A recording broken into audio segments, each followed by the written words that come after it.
Hey everyone, Dash Tech here, and I want to talk about this little bit of news that was circulating around yesterday. So apparently, a bunch of Japanese companies are actually pulling out of ESG, despite the recent moves of companies like Sega and Capcom to seemingly please ESG with some of their localization choices. There's still hope. Unfortunately, this information comes from Bloomberg, and their article is through a paywall, so I can't actually see the details. But this is what I can recover and what's been circulating.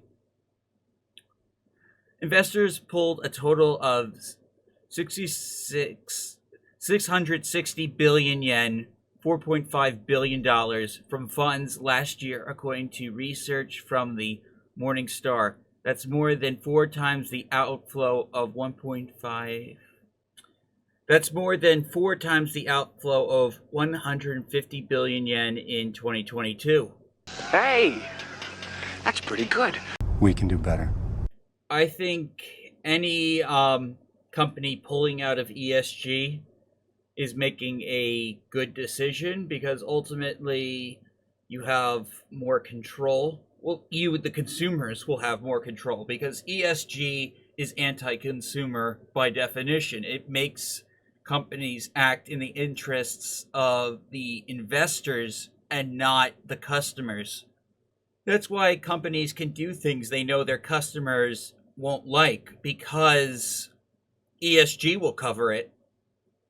Take away ESG, and then they're back to having to rely and please on their customers in order to sustain their business. He's out of line, but he's right. So ultimately, ESG needs to be curtailed any way that it can. And it's a good thing, like, a lot of these Japanese investors seem to be wising up to why it's not good. In the meantime, I've just sent Capcom a message about how I disapprove of their changes that the third-party localizer they had handle the Apollo Justice trilogy and the changes they made to those games. I told them I will not get the trilogy now because of what the company Dragon Baby did with regards to a scene in Dual Destiny where they tried to skate around gender stuff when gender was very important to the trial and the witness. It kind of like, it was fine in the 3DS version, and for some reason it's not fine now. It's stupid. So I talked about that in my survey. You know, at the end of the survey, they let you write your own thing. And so I wrote my own thing. You know, it's not over, guys. You just gotta keep pushing. Oh, hey, what do you know? Here's a site that has the information from Bloomberg.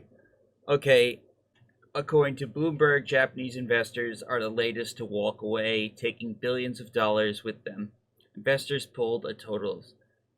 But yeah, we read part of this in the original article. The shift is due to investors favoring mutual funds focusing on specific investment themes rather than sustainable goals related to ESG funds.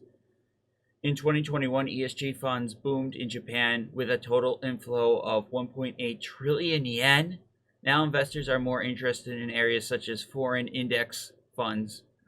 Rather than being a response to investors' demand for sustainable investments, ESG was seen as a theme, said Daisuke Motori, director and manager research at Morningstar Japan. This doesn't mean ESG is completely gone.